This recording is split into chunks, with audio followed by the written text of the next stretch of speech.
Hello and welcome to another edition of Be Still My Soul. It is good to be back, and today we are looking at Psalm 59. I've titled this psalm Getting on Top of Your Circumstances. I nicked that title from a guy called Alec Mattia because I think that's what I think that gets at the heart of what this psalm is about. How do you live in such a way that you get on top of your circumstances rather than let your circumstances get on top of you? So often we live feeling that our circumstances are on top of us.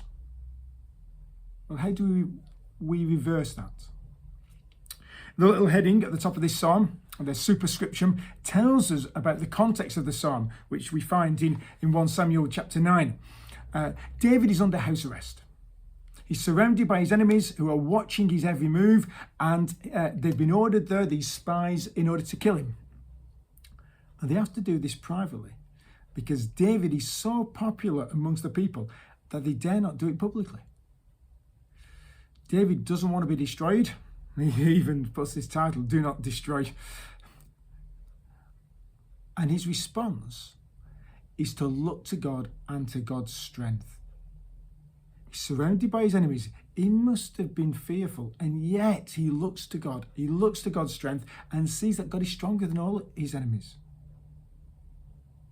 Greater is he that's in us than he that is in the world. You see, when life is tough, we need to remember that God is tougher. When our enemies appear strong, we need to remember that God is stronger. And as we do that, that is the way to get on top of your circumstances. In the psalm, in this prayer, there's four things about God's strength I want us to see. God's strength is called for, realized, expressed, and praised. First of all, it's called for. In verses 1 to 5, deliver me from my enemies, O my God. Protect me from those who rise up against me. Deliver me from those who work evil and save me from bloodthirsty men. David is surrounded by his enemies. They rise up against him. They are actively out to get him. They work evil. They're troublemakers. And David calls them bloodthirsty. They are murderers.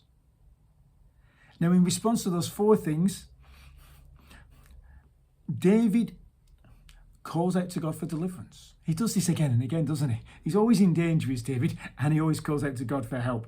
And 4 times he asks for deliverance. He says, deliver me, protect me, deliver me, save me. He wants to be saved and rescued and delivered and put up high above his enemies, out of their reach. Now, David turns from calling out to God to proclaiming his innocence. Verse 3, for behold, they lie in wait for my life. Fierce men stir up strife against me. For no transgression or sin of mine, O Lord. For no fault of mine they run and make ready. David saying, I've done nothing wrong. But my enemies lie in wait like soldiers in an ambush. They are strong men, fierce men out to get me. It must be awful, stressful, terrifying to know that your every move is being watched. People are looking out for you to make a wrong move or to get by yourself. He says, I don't deserve this. I'm being unfairly treated. I've done nothing wrong. And so he calls out to God as judge and says, awake, come to meet me and see. You, Lord God of hosts, are God of Israel, rouse yourself to punish all the nations. Spare none of those who treacherously plot evil. He says, look and see me. I've done nothing wrong. Test me, God, because you're a judge. And one day you're going to judge everyone. Show no mercy to the wicked. See, David calls on God's strength whilst he's in danger. And we should do the same. In fact, there's nothing we cannot pray about. There's no situation that falls out of God's sovereign power. No situation in which the Lord will fail to hear and answer our prayers. And so we can be confident to call out to him for strength in our trouble. But God's strength is not just called for, it's realized. David, in verses 6 and 7, describes his enemies. Each evening they come back. And during the day they go away, but at evening they're coming back, they're watching the house. Howling like dogs, dogs that terrorize, prowling about the city, bringing fear and chaos with them wherever they go. There they are, bellowing with their mouths, with swords in their lips. Their words are seeking to kill and to destroy. You know, modern media makes that much easier for us than it ever used to be. You know, we speak so badly about people because we speak without thinking. You know, our words, Tim Keller says this, he says our words should be honest, few, wise and kind. So often they're not, they're cutting. And these men's words weren't just cutting, they wanted to destroy David. And the reason they're acting like this is because for who they think will hear us. They don't think that God hears. They don't think that they will be judged by God. But Jesus tells us that God is a judge, a just judge, and he's going to judge every word, even offhand careless ones. Jesus says that in Matthew chapter 12. Now, as David reflects on his enemies, not only does he see how strong and fierce they are, but he has a realization of God's strength. Verse 8, but you, O Lord, laugh at them. You hold all the nations in derision. It's a reference to Psalm 2. O my soul, I will watch for you. For you, O God, are my fortress. My God in his steadfast love will meet me. You see, whilst they're watching for David, David is watching for God. God fills David's eyes. And he knows God is looking at his enemies. God is looking at them and will judge them. And so as David's aware of this, he takes note of God's strength. He takes note of God's security, his fortress, and he takes note of God's steadfast love. He sees that because that is the way that God is to David, God is going to destroy his enemies. In fact, he says in verse 8, God mocks those who try and overthrow his power and oppress others because God's strength is greater than all. You know, people may prowl around a city causing terror and chaos, but God is a fortress.